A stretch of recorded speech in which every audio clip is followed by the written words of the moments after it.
그로서 그 종교의 하나의 어떤 독창성과 독립성을 좀 지니고 있어야 되는데, 이게 들어왔다 그러면 그 종교하고 섞여가지고 이상하게 되어지는 분위기.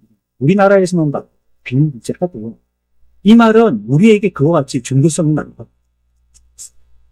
뭐만 거죠. 등산하다가 아래 치면 돌을 그냥 놔둡니다고. 조금만 대명이라도 걸리면 어떻게 합니까? 그걸 굳이 탑을 쌌습니다. 왜 그걸 굳이 탑을 쌌는지 모르겠어요. 근데 물론 저 의도는 모르겠어요. 그게 자꾸 발에 걸리니까 밟혀서 미끄러지기도 하고 넘어지기도 하고 무릎찍기도 하니까 옆으로 쳐내느라고 그러다 보니까 그게 쌓였는지도 모르겠는데 나중에는요 그게 이제 무슨 이렇게 탑처럼 그렇게 돼요. 마산의 한룡산 보시면 거기 그게 이제 관광지가 돼서 어떤 한 사람이 여기 쌓아가지고 탑처럼 한룡 제목이 그랬어요. 사람들이 올라가면서 내려가면서 또 그렇다고 굳이 여러분들이 그것도 제가 또 무너뜨릴 필요는 없습니다. 안 볼 때. 안 걸리셔야 되는데 또 걸린단 말이에요. 그리실 필요는 없어요. 그러나 그런 것 자체는 뭘 얘기합니까? 우리에게 그런 종교성이 있다는 거예요. 너 한 개 이상한 게 있으면 그거 빌고 싶어요. 또. 큰 나무가 있어도 빌고 싶어요. 하늘에서 구름만 이상한 모양을 뻗을 거 갖고 빌고 싶어요. 바다에 뭐 파도가 이렇게 인경이면 그거 보고 빌고 싶단 말이에요. 그래서 하나님은 우리의 그와 같은 종교성을, 그건 하나님이 우리에게 주신 것은 하나님을 잘 섬기도록 이롭게 주신 것이고, 근데 이게 악용될 걸 아셔서 우리한테 처음으로 예방주사와 같이 말씀하신 거, 1계명에 너 하지 말라는 거, 숭배하지 마. 우리가 숭배해야 될 대상은 오롯이 한 분뿐이니까 다른 데 눈 돌리면 안 된다라고 얘기하면서 말문을 여시는 게 1계명입니다. 그리고 그 우상이 있다면 그 우상은요 섬기지 말기도 하지만요 버려야 되는 거예요. 섬기지 말고 버려야 돼. 뭐 어떤 사람은 뭐 토끼 뒷다리를 말려가지고 들고 다니면서 뭐 자기의 생명을 구한다고. 저도 학생 때는 그런 걸 해봤습니다. 공원 가가지고 메이크로 막 그거 찾으면 얼마나 좋았습니까. 그게 행운을 준다는 거예요. 요즘은 흔해 빠졌지만 그래갖고 그것까지도 막 코팅해가지고 막 책 같은 거 책갈피를 쓰기도 하고 떼어넣기도 하고 이런 거 섬기지도 말고 버리라고 하시는 것이 말씀입니다. 하나님의 백성은요 하나님만을 섬겨야 되거든요. 그리고 하나님의 영광을 위해서 사는 것입니다. 그러기 위해서는 우리에게 소극적이지 않은 적극적인 모습의 태도가 필요한데 오늘도 우리 학생회에 말씀 전하고 있어요. 창세기 35장의 말씀을 드렸는데 그때 야곱이 그랬어요. 야곱이 자기의 딸 디나가 세겜으로 가가지고 못쓸 짓을 당했단 말이에요. 근데 디나가 왜 세겜으로 갔냐면 뭘 구경하러 간 거예요. 세상이 어떤 거, 세상이 재밌는 거. 죄를 다 지어봐야지 아는데 우리는 하나님 우리들에게 주신 양심이 있어서 그거 딱 보면 그게 안 할 것이고 가면 안 될 것인지 압니다. 귀파방 이런 데 가면 될까요? 귀파방 뭔지 모르겠어요. 귀파중 그 가면 될까요? 뭔지 모르시죠? 그러나 여러분들은 그거 들었을 때 저 그냥 왠지 근데 가면 안 될 때 우리의 심중에 하나님의 그걸 양심으로 가르치지 가면 안 되는 거예요. 우리에게 알려주시는 것입니다. 그러나 하나님이 우리에게 소극적으로 그거는 아니다. 그거 하면 안 된다. 그거 가면 안 된다. 이렇게 말씀을 하시는 소극적인 태도와 함께 적극적인 모습을 우리에게 보여주십니다. 하지 말라는 거예요. 근데 디나는 가버렸다. 뭔가 싶어.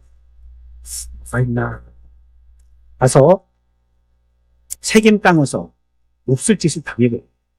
그래서 그 아버지가 그 소식을 듣고 자녀들에게 얘기해가지고 결국 세겜 땅에 세겜 족속들을 전멸시켜버려. 우리야 조약을 맺자면 이름은 꾀를 부려서 우리 조약을 맺고 당신 아들이 우리 아이와 결혼시키려면 당신 남자들은 전부 다 뭘 받아야 된다고 했어? 할례가 돼. 그러니까 그러고 아직 아물기도 전이니까 힘이 한참 뭐 아파갖고 찡찡거리고 있을 때 그때 공격을 해버렸어. 약점으로. 그래서 다 죽여버려. 그러면 그 땅이 피바다고 얼마나 그 잔인한 땅입니까? 그 땅에 있고 싶지가 않겠지 않겠어요? 상식적이라면. 근데 야곱의 자녀들과 가족들은 이상하게 성경을 보면 35장이 되기까지 그곳을 계속 머물고 있어요. 뭔 이유인지 모르겠지만. 그러면서 그들의 신앙은 더 침체됩니다. 이전에 야곱은 어떤 사람이었죠? 속임수꾼이잖아요. 장자 파트로 팔고 아버지 기도도 뺏어서 그리고 또 자기의 재산과 또 아내를 얻기 위해서 거기에는 물질적으로 또 정신적으로 시간적으로 몰두하고 뭐 형하고 원수지간이 되어서 이 꾀쟁이단 말이에요. 꾀쟁이. 그때부터도 신앙이 점점 이렇게 내려오더니 이 세계에 와서는 그냥 내려박았단 말이에요. 근데 거기도 좀처럼 떠나지는 못하는 익숙하고 자연스럽고 편하게 되는 사람들이 자기가 지금 슬슬 쌍기인지 모르고 그렇게 쌍기게 된다. 하나님이 가만히 보고 있을 수가 없으셨습니다. 그래서 말씀하시는 겁니다. 이제 떠나라라고. 더 이상 거기에 세겜에 미련을 가지고 있지 말고 떠나라고 하십니다. 어디로 떠나라 하시죠? 엘이 붙으면 무슨 뜻입니까? 하나님이라는 뜻. 하나님이 있는 곳으로, 하나님의 곳으로 떠나라. 엘도 하나님의 집이라는 뜻. 그게 뭐 어떤 지역의 일부이기도 하지만 상징적인 의미가 하나님 계신 곳으로 떠나라고 했어요. 그리고서 야곱이 자기 식솔들에게 얘기한 첫 번째 뭐 얘기한 줄 아세요? 2절에 35장 2절에 보면 너희들에게 있는 뭘 버리라고 했어요. 우상도 첫 번째. 제일 먼저 얘기한 게 우상부터 버리라고 했어요. 근데 그 우상은 뭘 얘기하냐면 자기들 속에 있는 탐심을 얘기해요. 정욕적인 탐심. 이런 거 버리라. 왜냐면 성경은 뭐라고 하죠? 골로새서 3장에서 뭐라고 하죠? 탐심은 곧 우상 숭배입니다. 우상 숭배는 탐심으로부터 온 거예요. 그렇기 때문에 그걸 버리지 않으면 여기 못 떠난다. 그러니까 여기 떠나려면 처음에 우리가 정리해야 될 것은 바로 떠나기와 함께 해야 될 것은 우상부터 제거하고. 그러니까 여러분들이 예수를 믿는 첫 발을 디딜 때는요, 뭐부터 하셔야 되는군요? 우상부터 제거. 여러분들이. 근데 이게 발목을 잡잖아요? 그러면 베델로 못 가고 세겜을 못 옮깁니다. 그 세겜 땅에 뭐가 있는지 부비분거리면서 끊임없이 디나와 같이 아주 안 좋은 일들을 당한다 해도 그곳에서 벗어나지를 못합니다. 하나님의 말씀에 순종해서 떠나려면요, 빨리 내게 있는 우상들을 제거해야 돼요. 오늘 말씀 들으십니다. 적극적으로. 소극적으로 그냥 안 볼랍니다. 뭐 열심히 해볼게요. 뭐 예배 참여해보고. 이런 부분보다도 적극적으로 너의 의사와 함께 행동이 발휘돼야 된다. 그게 뭐냐면 우상 척결하라는 우상 척결하라. 네가 삼았던, 네가 섬겼던, 네가 모셨던 그 우상을 빨리 척결하라고 성경은 얘기하고 있는 것입니다. 그래서 이걸요, 너만 하면 안 된다는 거예요. 우리가 오늘 본문에서 읽었죠. 어떻게 하라는 거예요? 여러분들만 했어요. 그럼 여러분들 죽으면 어떻게 돼요? 여러분들의 후손은 또 우상 성립입니다. 왜냐하면 우리에게는 그런 피가 흐르기 때문에. 그러니까 이거는 자자대대 선손이 복을 받으려면 우상이 계속적으로 숨겨지는 이 일이 우리에게는 끊임없이 척결돼야 되기 때문에 우리 자손들에게 어떻게 하라는 거예요? 가르치라는 거예요. 그래서 가르치라는 거예요. 언제 가르치라는 거예요? 앉았을 때든지, 길 갈 때든지, 누울 때든지, 일어날 때든지, 내가 먼저 앞서고 싶어. 이게 뭐 불쑥불쑥 올라오니까요. 이거는 죽을 때까지 이상을 숨기는 이 일에 대해서 내가 정신을 바짝 차리고 계속 공격해내지 않으면. 학생 예배 때도 제가 그 말씀드려요. 야곱이 바로 이 역장 앞에서는 어떤 사람이냐면 하나님과 경험한 사람. 여러분들 야곱 하나님하고 씨름해본 사람 있어요? 근데 하나님 보여주면 예수 잘 믿으려다 이런 사람도 있지만요. 야곱은 어땠어요? 직접 붙들고 싸웠다는 말이에요. 그러니까 그를 만진 사람이라고. 야곱만 하나님을 만진 사람은 세상에 없어요. 하나님을 만졌단 말이에요. 그를 만지고 막 씨름하다가 막 엉덩이 뼈 부러지고 난리가 났었단 말이에요. 얼마나 놀라운 특별한 경험입니까? 이런 경험을 우리는 하면 죽을 때까지 이거지만 우리에게 가훈이 돼가지고 하나님은 잘 섬겨야 된다. 이렇게 할 것 같잖아. 그런데 그런 특별한 경험이 있어도 세겜으로 갔던 야곱은 그렇게 특별한 신앙생활을 보여주지 못하고 있어. 근데 자꾸 떨어지는 신앙생활을 했다. 우리가 하나님이 우리들에게 주시는 경험은 아주 우리들에게 적극적인 하나님 모성도 저번에도 말씀드렸지만 글을 읽을 줄 알면 글로 보여주죠. 글을 읽을 줄 모르는 아이들에게는 그림으로 가르치고 그림으로 이해 못하면 모양으로 설명합니다. 우리들에게 하나님이 어떤 것을 통해서 체험하게 하셨다는 거는요, 좀 초보적으로 이 사람은 글로 이해를 못하고 말씀으로 이해를 못하기 때문에 이렇게 하면 이해 안 되니까 글에 체험하게 하십니다. 근데 거기에 자꾸 머물러 있으면요, 나는 안 클 거야 하면서 나는 그냥 이렇게 기저귀 차고 누웠고 응애응애 할 때마다 엄마가 젖 주는 것만 먹고 크는 게 좋아 이렇게 하면서 그렇게 하면 안 되잖아. 그치? 어떻게 해야 돼요? 이제는 뭐 땀을 뻘뻘 흘려가면서 애들하고 뭐 말하면서 뛰어놀고 또 먹고 이제 때로는 고기도 먹고 친구들하고 막 밖에 나가서 뭐 놀기도 하고 이렇게 해야 되잖아. 그러니까 우리의 신앙이 그렇게 되기 위해서는 자꾸 그런 체험적인 것에 너무 몰두하는 신앙에서 벗어나야 돼. 근데 야곱은 그런 걸 해도 안 된단 말이야. 해도. 하나님을 만져봐도 그 신앙이 그렇게 온전한 신앙이 되지 못했다. 그래서 우리들에게 필요한 것은요, 체험보다 변화가 필요해. 그것도 인격적인 변화가 필요해. 이 변화의 인격적인 요소가 나타나려면요, 부단히 노력해야 돼요. 금방 우상숭배할 때 설명드렸죠. 한 번 가지고 끝나는 게 아니에요.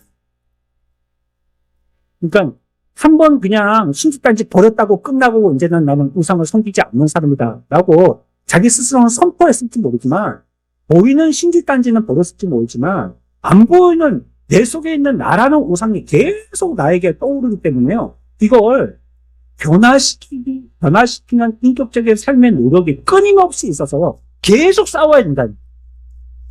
내 속의 이 우상과 끊임없이 싸워나가야 돼.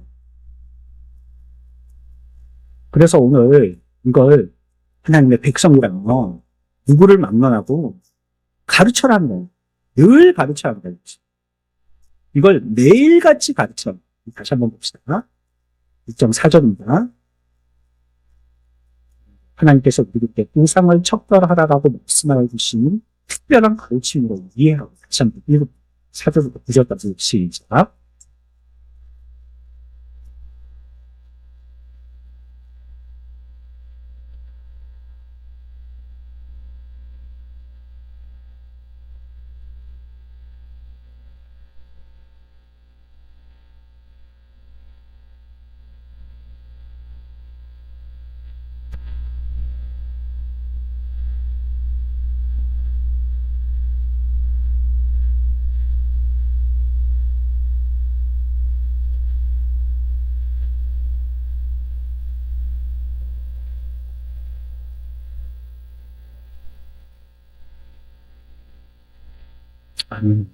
우리가 연구해봐야 되겠어요. 유대인들은 진짜 이렇게 하거든요.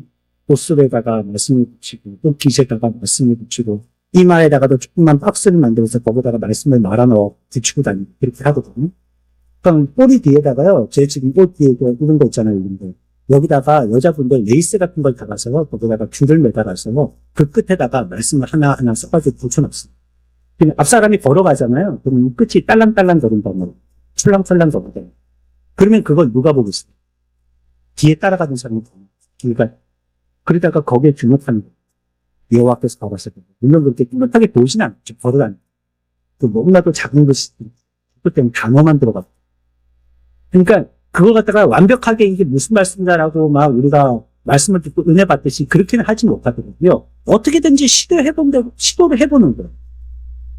오늘날은 어떻습니까? 아이들 뭐 다 출가했고, 자기도 뭐 밥벌이 하느라고 바쁘게 살고 있고. 그런데 어떻게 뭐 일주일에 한 번씩 모여가지고 우리 가정 성경 공부하자 이렇게 해볼 수가 있겠습니까? 그러나 하는 데까지 해봐도 잠시 통화하더라도 말씀 몰라 물어보고 뭐 주일 말씀 뭐 물어보죠. 네, 우리는 그래갖고 어떻게 하기를 원하면 물어보고 그들에게 교훈할 때 세상적으로 지도해주는 게 아니다. 하나님의 말씀을 가지고 지도해주는 거죠. 자기가 읽고 정말로 감명 깊게 좋은 또 양서가 있다면 엄마가 읽고 너무 책이 좋더니 이거 한번 읽어보라고 권하든지 선물을 해야 되거든요. 아니면 성경에 있는 말씀을 가지고 요즘에 문자 좋지 않습니까? 까톡 해갖고 보내주는 거지 않습니까? 예, 이 말씀을 어머니 묵상하고 은혜 받았으면 좋겠다. 그래서 보내주면 되지 않습니까? 어떻게든지 이런 분위기를 자꾸 만들어 보라는 거예요. 애써 보라는 것입니다. 이 말은요, 우리가 우상을 척결하고 또한 여기에 대해서 계속 가르쳐야 되는 것도 있지만 이 일 자체가 하나님 앞에 영광되는 자꾸 가르치는 하나님의 말씀입니다. 그러면서도요, 참 우리가 이스라엘이라면 이 진리의 말씀을 그렇게 잘 익히고 또한 이 계명의 진리를 우선적으로 또 전파해야 돼요. 뭘요? 하나님이 유일하신 신이시다. 여호와 하나님이시다. 하는 걸 가르쳐야 됩니다. 그걸 전하는 겁니다. 그러니까 전함의 첫 번째가 예수 믿음에 복 받는다. 건강해진다. 물론 우리가 다급하면 그런 것들 우리가 전도의 용어로 쓸 수가 있겠는데요. 금지어는 아니지. 그러나 우리가 찬찬히 그 사람하고 대화할 수 있다면요. 우리가 그들에게 첫 번째로 얘기해줘야 될 것은 뭐냐. 1계명. 하나님은 우리의 유일하시다 하나님이시다. 우리 인생들은 하나님을 원래 섬기기로 되어 있는 거다. 뭐 당신이 지은 큰 죄 작은 죄 그거 불문하고 일단 우리가 하나님을 섬기지 않는 게 벌써 죄다. 인생을 하나님이 만드실 때 하나님 섬기라고 만들어 놓으셨고 여기서부터 시작을 해야 됩니다. 바울이 루스드라에서 복음을 전할 때도 그렇고 뭐 했습니까? 우상 없애라는 걸 얘기했어요. 우상 없애라. 이들이 얼마나 우상이 횡행한지 온데 다 우상이란 말이에요. 어떨 때까지 우상했냐면 바울이 말씀을 전하는데 바울까지 우상 삼으려고 했다. 우상 삼는 게 재미가 없다. 확인해 봅시다. 사도행전 14장 14절 사도행전 14장 14절 18절까지 봅니다. 사도행전 14장 14절에서 18절까지 같이 읽습니다. 시작.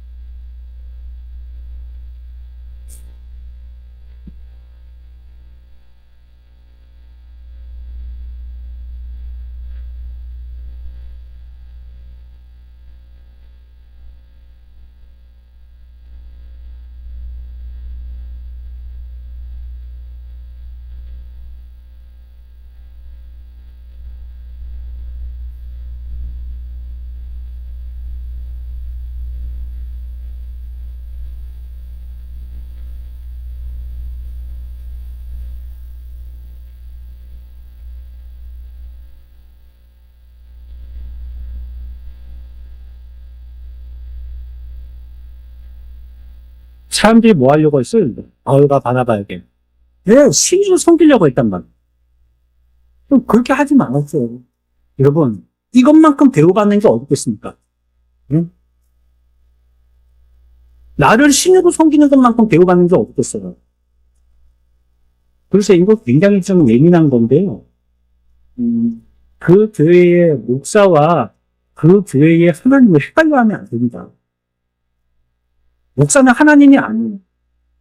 근데 어떤 때에는 목사가 하나님 자리에 올라앉아가지고요. 성도들이 그 사람을 하나님 대접하는데 그걸 받고 있어요. 그거는 우상숭배하고 가르치는 겁니다. 내 말이라면 앞뒤 가리지 말고 모두 다 복종해. 이성 필요 없어. 합리성 필요 없어. 성경 가르침 필요 없어. 내 말이 우선이에요. 이렇게 하는 거예요. 이게 교황주의야. 천주교에서 그게 지금 흥행되고. 근데 교회에서도 그러고 있단 말이에요. 그러니까 나중에 가면요. 이게 진짜 사람의 말인지 하나님의 말인지 헷갈려. 그래서요. 하나님의 말씀을 들을 때는 심장이 꿈쩍도 안 하다고요. 목사님이 와서 옷깃만 싹 스치고 와도 눈물이 나요. 목사님, 나를 손을 잡아주셨어. 기도. 말씀의 은혜는 안 받는 거예요. 손잡고 기도한 것 때문에 은혜가 되는 거예요. 물론, 그게 어떤 하나님 주신 영적인 권위를 가지고 인정하고 싶은 말이면, 뭐, 그럴 수도 있겠다 싶어요. 근데 그걸, 그런 목사의 위치에 있는 사람은 악용하면 안 돼요. 그러니까 교회에서 이상한 성추문 같은 건 아닌 거. 창원이 임금에 해가 지난 얘기입니다. 교회가 재밌게 성장하던 교회, 필령동이. 근데 그 교회에서 목사님이, 그래, 누구를 건드리고. 근데 그 목사님은 뭐라고 그러냐면, 내 딸과 표가 없어. 그래서 건드렸다니. 내가 그렇게 주물을 하고, 나도 좀 주물러 줬다니. 그런데 이게 이상하게도요, 그렇게 터치를 당한 그 자매도 그렇게 얘기합니다. 우리 아버지 같은 죽었어. 근데 그 사람이 너무 많은 딸을 갖고 있어. 다들 내 아버지 같았어요. 내 아버지 같았어요. 그 중에 이상함을 느낀 한 사람이, 한 아가씨가 신고를 한 거. 그래서 틀려간 거. 그게 여기에 한번, 뭐랄까요? 중독이라고. 한번 여기에 이렇게 자기의 의식을 파묻히게 되는, 헤어나오지. 이게 목사의 손길인지 하나님의 손길인지 헷갈린단 말이에요. 이 아버지의 손길인지 이게 남자의 손길인지 헷갈린단 말이에요. 그러면 안 돼요. 근데 이게 굉장히 최고의 권위거든요. 이게. 자기를 목사로 생각하는, 자기를 하나님으로 생각하는, 이게 최고 아닙니까? 나를 하나님으로 생각했다면 그거 얼마나 기분 좋겠어. 그러면, 임집사, 재산 다 갖다 바쳐. 지금 누가 말씀하신 겁니까? 하나님이 말씀하신 거고. 그러면 일주일 내에 불응합니다. 그냥 재산에 팍 올라가 버려. 임집사, 회사 때리치고, 우리 교회에서 운전하고 그러고 지난답니다. 그걸 헤아리고 벗어나기가 참 힘든 겁니다. 제가 알고 있는 어떤 후배 목사님도 그렇게 자기의 젊은 청춘을 다 바친 목사님. 그때는 잘 모르겠더라고요. 열정적 청량력 때 그렇게 하면 되는 줄 알고 열심히 그렇게 했는 거. 나중에 결혼하고 와이프를 만나가지고 생각해보니까 와이프가 자꾸 이상하다는 거예요. 우리 교인이 이상하고 결혼했으니까 이렇게 시집을 왔을까요? 남편 목사님에게 우리 이상하고 우리 교인이 이렇게 하지. 그렇게 하다 보니까 자꾸 듣다 보니까 이상한가 하고 보니까 나중에 진짜 이상해. 있을 때는 자기가 몸담 것도 몰랐다. 제일 편한 자리지만 이런 자리에 우리가 앉으면 돼요, 안 돼요? 여러분들이 하나님의 자리에 앉으면 돼요, 안 돼요? 안 됩니다, 이거. 이거는 절대 내 죽는 길인 줄 알고 이게 죽음의 첩경인 줄 알고 절대 그러면 안 돼요. 교만이 패망의 성공이거든요. 빨리 죽으려면 교만해라고 말이에요. 그러니까 내가 하나님 되겠다는 것보다 교만한 게 없었어. 그러면 엉덩이 털어내고 빨리 요셉과 같이 위도시 벗겨지든지 썩도시 벗겨지든지 벗겨져갖고 수치를 당하더라도 36개 900낭을 쳐야 됩니다. 그 자리에서. 빨리 빠져나와요. 어느 자리에서. 자기를 우상 삼고 빨리 빠져나왔죠. 그게 자기 살기로. 머물러 있었다가는 이 리스트라 사람들과 같이 바나바시오, 바울이시오 이런 사이에 자기도 모르는 사이에 뭐가 되어 있어요? 우상 신이 되어 있어요. 그러면 절대 안 된다. 그러니 우리들에게도 첫 번째로 가르쳐야 될 것은 우상 숭배하지 말라는 것 같죠. 복음을 전할 때. 우리가 그것을 가르치고 이렇게 섬기는 것 자체가 하나님께 영광 돌리는 것. 성경을 얘기하는 것입니다. 마태복음 22장에서도 분명히 얘기하지 않습니까? 예수님에게 어떤 사람들이 와서 묻습니다. 예수님, 하나님이 우리들에게 가르쳐주신 계명 중에서 뭐가 크죠? 제일 큰 계명이 뭐예요? 예수님이 뭐라고 하셨죠? 제일 큰 계명이 뭐라고 말씀하셨습니까? 하나님 섬기라 했었어요. 하나님 섬겨라. 조심하시네요. 마태복음 22장입니다. 마태복음 22장 37절입니다.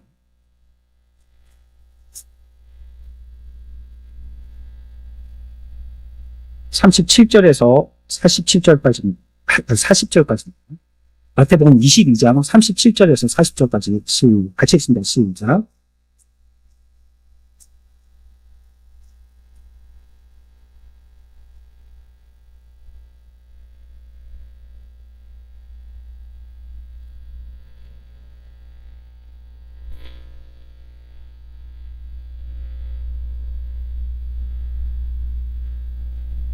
아멘. 계명을 크게 두 가지로 나눈다면 뭐 사랑, 뭐 사랑이라고요? 하나님 사랑.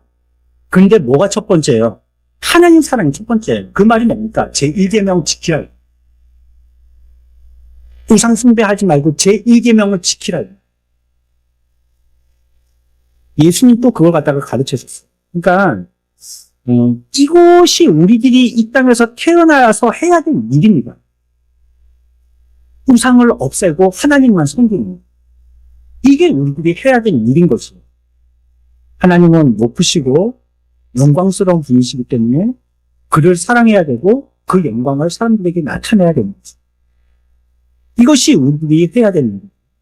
또한 하나님을 찬송하는 것도 그 영광을 나타내는 방법. 그러니까 두 가지의 방법이죠. 한 가지는 뭡니까? 우상 자체를 없애는 것. 또 한 가지는 하나님의 영광스러움을 드러내는. 이것이 우리들이 1계명을 지키는 방법입니다. 그래서 1계명을 지킬 때 하나님의 영광스러움을 드러내는 것은 내가 익히고 가르치고 전파할 때 첫 번째로 전파하고 사람들에게 찬양할 때에도 그분을 찬양하고 하는 이런 방법으로 하나님께 영광을 돌린다는 것이에요. 이사야 43장 읽어봅시다. 이사야서 43장 21절입니다.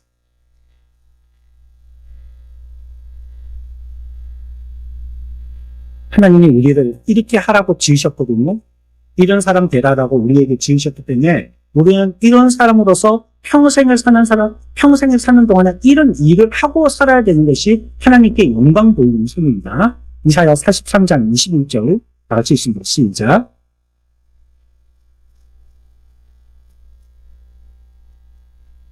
아멘. 뭐 해야 되는 겁니까? 인생은 하나님을 찬송하는 계신데 죄송합니다. 이름을 받으면서 지난주에 토요일날 혼자 오셔가지고 뚝딱뚝딱 반찬을 만들고 있습니다. 무경실하고 주방하고 벽이 이렇게 얇거든요. 그런데 콧노래가 들리고 제가 오랜만에 콧노래를 들었어요. 그래서 제가 한 번씩 화장실 가면 뻘뻘뻘 맞습니다. 이거하고 같이 계시죠. 힘들었어요. 그래서 콧노래를 부르시고 저는 설교 준비하면서 콧노래를 부른 적이 이렇게 하면서 제가 설교 준비해 본 적이 없거든요. 성경을 읽을 때도 이렇게 해본 적이 없거든요.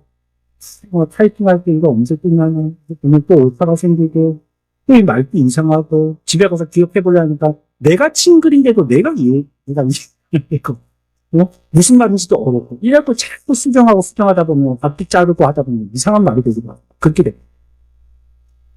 우리가요 하나님을 찬송하는데요 우리들이 하나님을 바르고 섬기는 거고 그건 물론 꼭 노래만은 여러분들의 삶을 통하여서 하나님께 영광스럽게 하나님을 노래하는 거예요. 여러분들의 노래의 제목이 하나님이 되는 거예요. 기왕이면요 세상에 여러 가지 유행가가 있잖아요. 그래서 이제 나이가 지기시 드시면요. 그게 유행가에도 인생의 철학이 담겨 있습니다. 또 누리실 수 있으시더라고요. 그건 잘 모르겠지만. 근데 여러분들이 섭지관 같은 데 가면 그런 거 가르쳐 준대. 근데 그게 약간 난잡한 이런 노래보다도 인생에 대해서 얘기하는 거. 그거 누리실 수 있다고 생각해요. 그러나 우리는 그리스도인이죠. 하나님의 참된 복된 백성들이 됐잖아요. 그럼 우리는 뭘로 해야 되겠어요? 우리를 지으실 때 그렇게 지으셨다고 했으면 하나님을 찬양하십시오. 내 인생에 하나님이 어떤 길을 가게 하셨는지 또 그럴 때마다 하나님이 그 고비고비마다 어떻게 우리들을 인도하시고 구원해 내셨는지 내가 사망의 음침한 골짜기로 담을 때 그분이 나에게 슈퍼맨처럼 나타나서 어떻게 구원해 주시는지 그거 노래하십시오. 그게 뭡니까? 하나님께 영광. 그러면 자동적으로 뭘 척결하게 돼요? 우상을 왜냐하면 그분에게 집중이 됐습니다. 이 한 분 바라보기 때문에 바람피지 않게 된다는 거예요. 그분만 바라보고 우리가 평안할 때나 위기에서 하나님을 의지하는 것도요. 하나님을 영화롭게 하는 것이 시편 50편 해봅시다. 14절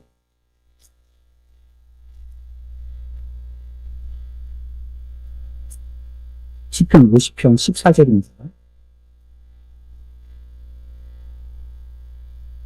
15절입니다. 14절 15절 시작.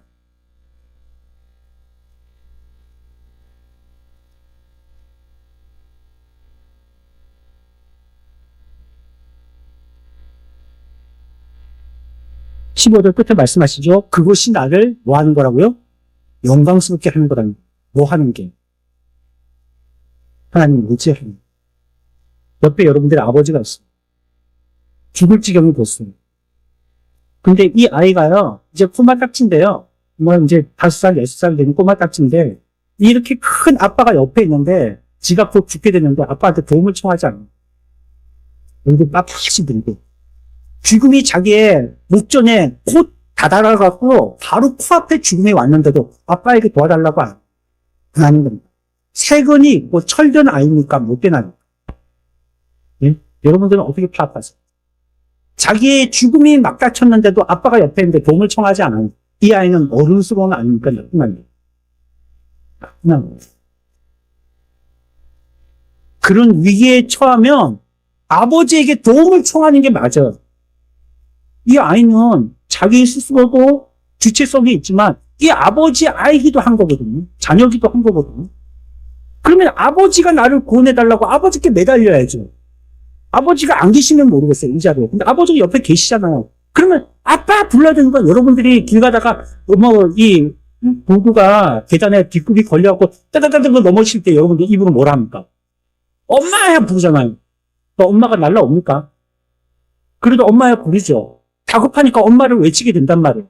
하나님이 살아서 역사하십니다. 믿으십니까? 우리 가운데 항상 우리를 인도해 주시는 우리의 목자 되십니다. 근데 위급한 일이 처했을 때 하나님을 안 불러요.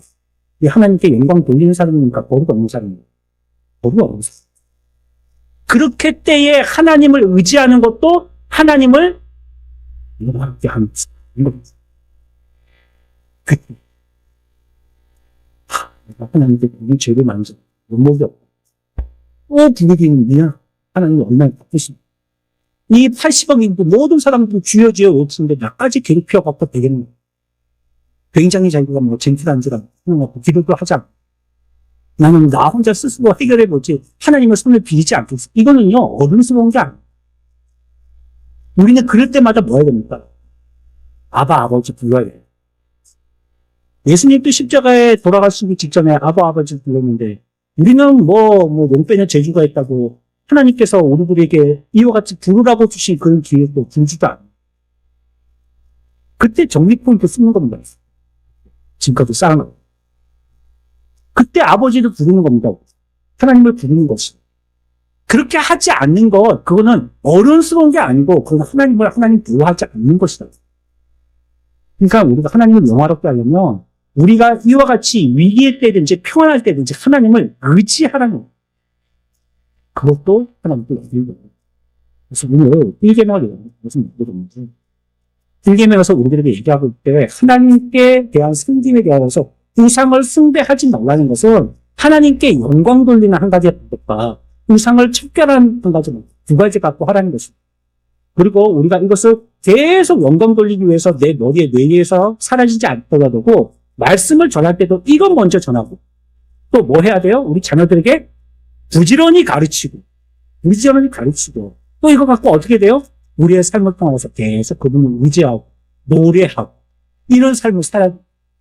그것이 하나님께 영광 돌리고 우상을 척결하는 방법이에요. 이제가 살고는 좋아요. 우리들에게 가장 무서운 우상은 보이지 않는 내 속에 있는 우상. 이놈을 어떻게 해야 될까? 끊임없이 지가 왕로로 들려고 하나님의 보좌를 흔들려고 끊임없이 반란을 일으키려고 합니다.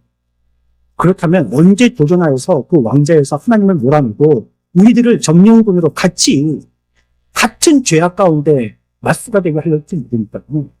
끊임없이 주님을 찬양하고 주님을 의지하고 그러지 않는 우리 삶에서 나도 모르는 사이에 내가 바위와 바나바 루스드라의 성도들과 같이 나누게 되고 신뢰하고